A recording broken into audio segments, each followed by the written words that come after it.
السلام علیکم viewers, drama serial کفارہ کی نیکسٹ ایپیسوڈ میں آپ دیکھیں گے کہ ستارہ مہرین کی باتیں سن کر بہت دکھی ہوتی ہے اور وہ سوچتے ہیں کہ شاید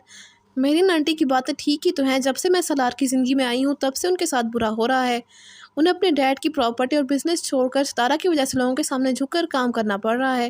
اور ویسے بھی ستارہ تو ولیمے والے دن سے ہی اس غلط فہمی کا شکار ہو چکی ہے کہ سالار اسے کوئی محبت نہیں کرتا، صرف اس نے بدلہ لینے اور ستارہ کو جھکانے کے لیے اسے شادی کی ہے۔ اور ستارہ بھی اپنی جگہ ٹھیک ہوتی ہے کیونکہ اس دن کے بعد نہ تو نانی نے ستارہ سے اس بارے میں بات کر کے اس کی غلط فہمی دور کی تھی اور نہ ہی سالار نے، جس کے بعد سالار جب گھر سے باہر جاتا ہے تو ستارہ گھر چھوڑ کر چلے جانے کا فیصلہ کر لیتی ہے، اور وہ سوچتی ہے کہ سالار کے آنے سے پہلے ہی اسے یہ گھر چھوڑ کر سالار کی زندگی سے ہمیشہ کے لیے چلے جانا چاہیے۔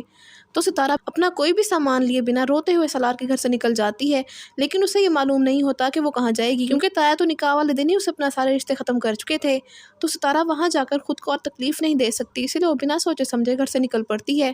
دوسری طرف جب سالار واپس آتا ہے تو کمرے میں ستارہ کو نہ دیکھ کر وہ اسے آواز دیتا ہے، لیکن ستارہ اسے نظر نہیں آتی، تو سالار بہت پریشان ہو جاتا ہے کہ ستارہ کہاں ہے، جس کے بعد وہ پورے گھر میں ستارہ کو ڈھونڈتا ہے لیکن ستارہ اسے کہیں بھی نہیں ملتی۔ تو سالار پریشانی میں جا کر اپنے موم ڈیڈ سے پوچھتا ہے کہ ستارہ کہاں گئی ہے ڈیڈ؟ تو طاہر سکندر کہتے ہیں ہمیں کیا معلوم وہ کہاں ہے؟ تو سالار کہتا ہے میں اسے ہر جگہ ڈھونڈ چکا ہوں، وہ مجھے نہیں مل رہی، اس کا موبائل بھی گھر پر ہے ڈیڈ، مجھے بہت پریشانی ہو رہی ہے، اگر ستارہ کو کچھ ہوا تو موم ڈیڈ میں آپ دونوں کو بتا رہا ہوں کہ آپ اپنے بیٹے کو کھو دیں گے، کیونکہ میں ستارہ کے بنا نہیں رہ پاؤں گا، اور میں جانتا ہوں کہ ستارہ آپ دونوں کی وجہ سے ہی مجھے چھوڑ کر چلی گئی ہے۔ یہ کہہ کر سالار بہت پریشان ہو کر گھر سے چلا جاتا ہے ستارہ کو تلاش کرنے کے لیے۔ دوسری طرف مہرین بہت خوش ہوتی ہے کہ اچھا ہوا ستارہ خود ہی چلی گئی اس گھر سے اور ان کے بیٹے کی زندگی سے، لیکن طاہر سکندر ستارہ کے چلے جانے سے بہت پریشان ہوتے ہیں کیونکہ انہوں نے ایسا نہیں سوچا تھا۔ وہ تو یہ سب صرف ستارہ اور سالار کا رشتہ ٹھیک کرنے کے لیے کر رہے تھے، وہ جانتے تھے کہ سالار ستارہ سے محبت کرتا ہے، لیکن ستارہ کو اس کی محبت پہ یقین نہیں ہے، اسی لیے وہ سالار کو ستارہ سے دور کرنا چاہتے تھے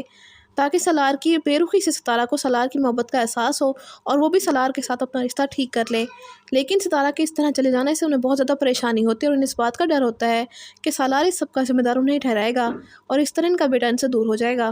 دوسری طرف زہیب کرن سے کہتا ہے کہ کرن جو بھی ہوا اسے بھول جاؤ، کیونکہ تمہاری وجہ سے تایا بہت پریشان ہے اور میں نہیں چاہتا کہ اب انہیں اور کوئی پریشانی ہو، وہ جہاں چاہتے ہیں تم وہاں شادی کرنے کے لیے ہاں کر دو۔ تو کرن کہتے ہیں کہ زہیب میں مانتی ہوں مجھ سے غلطی ہوئی ہے۔ تو زہیب کہتا ہے کہ جس کی وجہ سے تم نے گھر چھوڑا، اتنا سب کچھ کیا، وہ تمہیں چھوڑ کر جا چکا ہے، تو پھر تم کس بات کا انتظار کر رہی ہو؟ تو کرن کہتے ہیں کہ اسی لیے میں بھی اب کسی پہ بوجھ نہیں بننا چاہتی۔ تو زہیب کہتا ہے کرن تایا ابو تمہاری وجہ سے پہلے ہی بہت دکھی ہیں، اب تم کوشش کرو کہ تمہاری وجہ سے تایا ابو تائی امی کو کوئی اور تکلیف نہ پہنچے۔ یہ کہہ کر زہیب چلا جاتا ہے اور کرن بھی یہ سوچتے ہے کہ زہیب ٹھیک کہہ رہا ہے، اگر اسے اپنے ابو کی عزت کو اور خراب نہیں کرنا تو پھر اسے اپنے ابو کی بات مان لینی چاہیے اور ان کی مرضی سے شادی کر لینی چاہیے، کیونکہ اب وہ مزید انہیں تکلیف نہیں پہنچا سکتی۔ دوسری طرف نجمہ بھی یہ سوچتے کہ اس کے بھائی کی عزت پہلے ہی خراب ہو چکی ہے تو اب اسے ہی کچھ کرنا ہوگا، تو وہ سوچتے کہ اب اسی میں سب کی بہتری ہے کہ کرن اور سلمان کی شادی کروا دی جائے، اس طرح اس کے بھائی کی عزت بھی بچ جائے گی۔ تو آپ سب کو کیا لگتا ہے کہ سلمان کرن سے شادی کرنے کے لیے مان جائے گا؟ اس کہانی میں کون سا نیا موڑ آئے گا؟ کامنٹس میں ضرور بتائیے گا۔ اس کے ساتھ ساتھ ہی ویڈیو اچھی لگے تو ویڈیو کو لائک اور شیئر کرنے کے علاوہ